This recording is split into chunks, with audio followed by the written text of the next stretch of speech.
Selamat pagi. Hari ini tanggal 25 Desember tahun 2022 ya. Dari lama kita membuat video tentang hipnotis, kali ini kita membuat di luar topik itu, yaitu topik tentang diabetes. Ada sebagian rekan-rekan saya, pasien-pasien saya itu yang bertanya, pernah dia mengalami kejadian dia ingin menurunkan gula darahnya secara cepat karena besok rencananya mau cabut gigi. Nah, dia melakukan diet yang hebat. Justru hasilnya setelah 3 hari mengalami diet yang hebat, malah gula darahnya itu jauh lebih tinggi dibandingkan dia makan seperti biasa. Nah, disinilah dokter akan menjawab pertanyaan ini di akhir dari video ini. Dan sebelum kita mengulas itu, marilah kita membicarakan tentang apa itu diabetes dan bagaimana seorang diabetes bisa ditemukan peningkatan daripada gula darah. Nah, kalau kita secara normal ya, ketika kita makan sesuatu, apapun yang kita makan, itu akan menjadi gula darah. Nah, gula darah ini cuma porsinya berbeda-beda antara mungkin beras merah, beras putih, ataupun singkong, ataupun daging. Itu nilai kalori yang dihasilkan menjadi gula darah itu berbeda antara satu jenis makanan dengan makanan yang lain. Tapi pada dasarnya akan menjadi gula darah. Nah, gula darah ini yang terjadi ini akan merangsang pankreas kita untuk menghasilkan zat atau hormon yang disebut dengan insulin. Nah, insulinnya inilah yang mengantar atau mengambil gula darah yang dihasilkan itu diedarkan ke seluruh sel tubuh kita, tidak tanpa kecuali.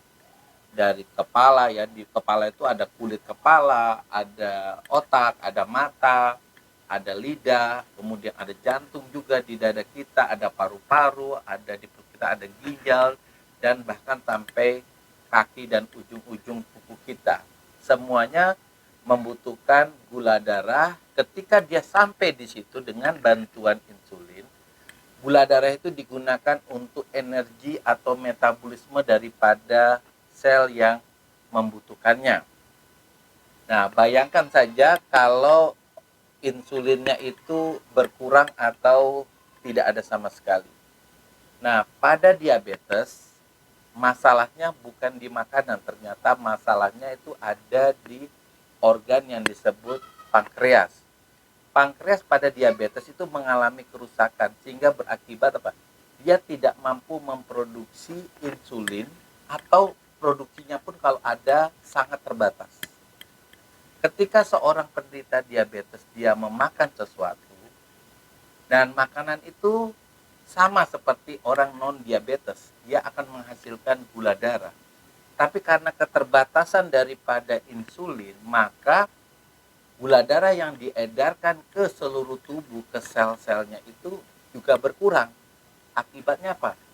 Kalori yang dihasilkan yang diterima oleh sel-sel tubuh kita itu akan berkurang sehingga kesehatan daripada sel atau organ tubuh kita menjadi bermasalah.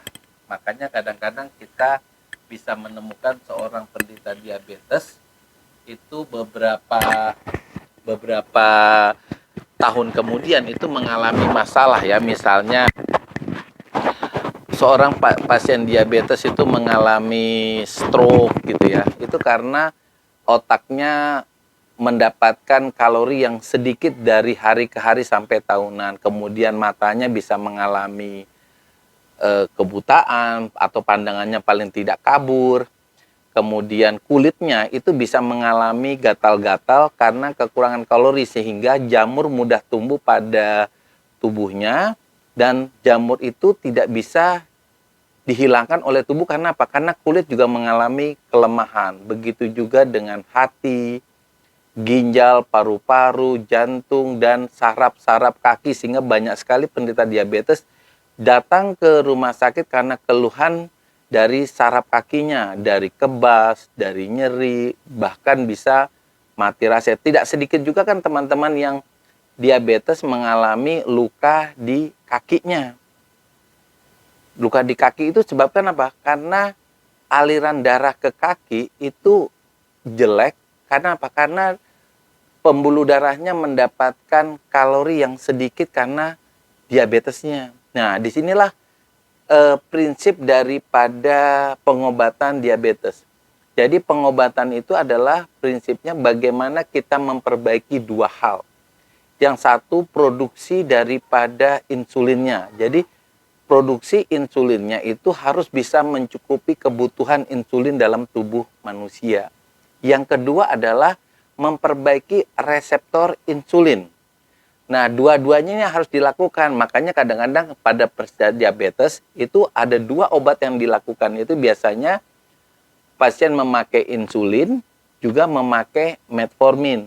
Ada juga yang memakai golongan sulfonylurea seperti glibenclamid atau glimepiride dengan metformin. Walaupun ada juga sih pasien-pasien yang diabetes yang cukup terkontrol dengan insulin saja atau glimepiride saja. Itu kan tergantung pada apakah reseptornya juga mengalami kerusakan ataukah cuma produksi insulinnya saja.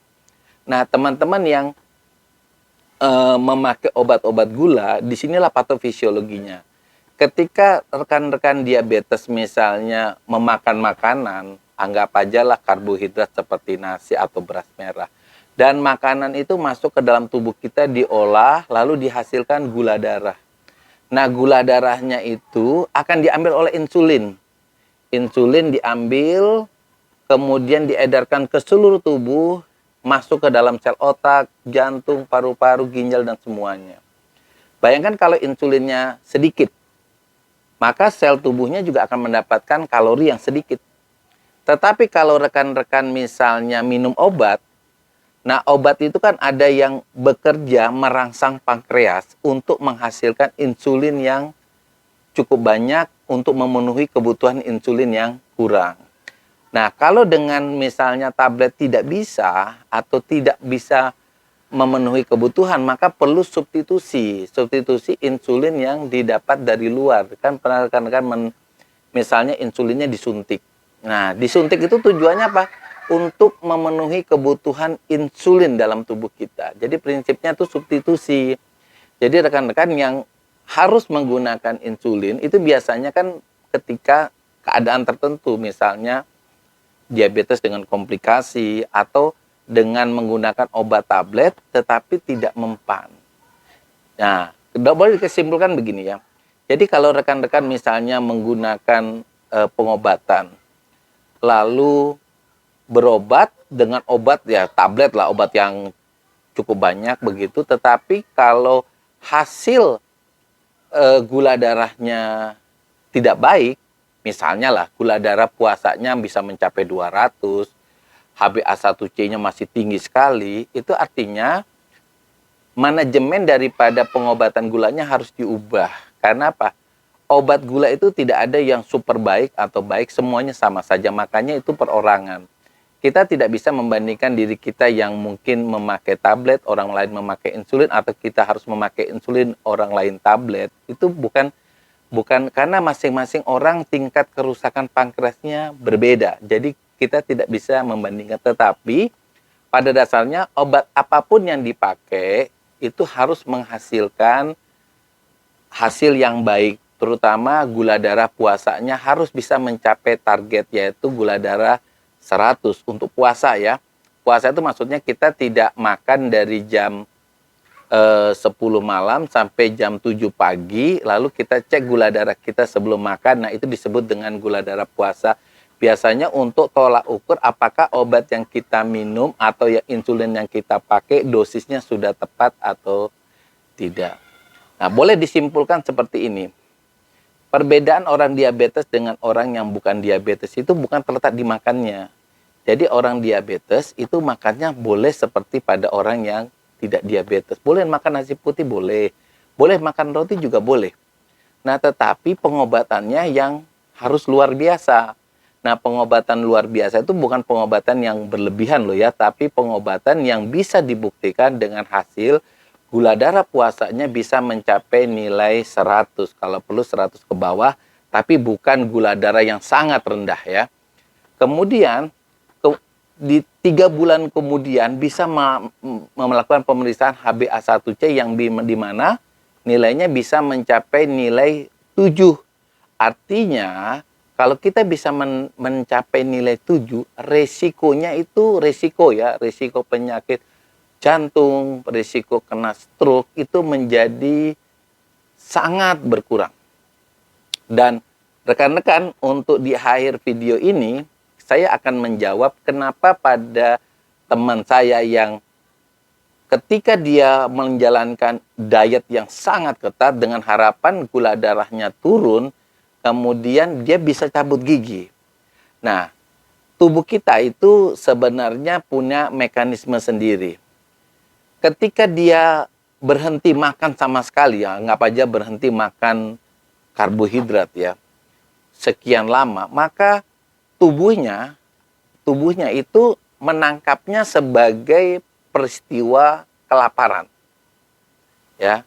Jadi tujuannya diet, tapi tubuh menangkapnya sebagai peristiwa kelaparan sehingga otaknya akan merangsang hormon yang disebut dengan glukagon untuk menghasilkan lebih banyak lagi hormon glukagon. Nah, hormon glukagon inilah yang akan memecah cadangan gula di dalam tubuh kita. Akibatnya gula darahnya akan semakin naik. Jadi gula darah yang naik itu bukan didapatkan dari makanan, tapi dari pemecahan cadangan gula di dalam tubuh si pasiennya. Sehingga kadang-kadang kita menjadi dilema. Ketika kita makan seperti biasa, dengan obat yang biasa, kita mendapatkan gula darah, anggap saja gula darahnya 200. Tetapi ketika kita diet ketat banget sampai 3-4 hari, kita justru mendapatkan gula darah bisa mencapai 400 karena tubuh memiliki mekanisme sendiri. Ketika tubuh menangkapnya sebagai kelaparan, maka hormon yang dihasilkan berlebihan dalam tubuh kita adalah hormon glukagon yang justru memecah cadangan gula di dalam tubuh kita, mengakibatkan gula darah kita jauh lebih tinggi.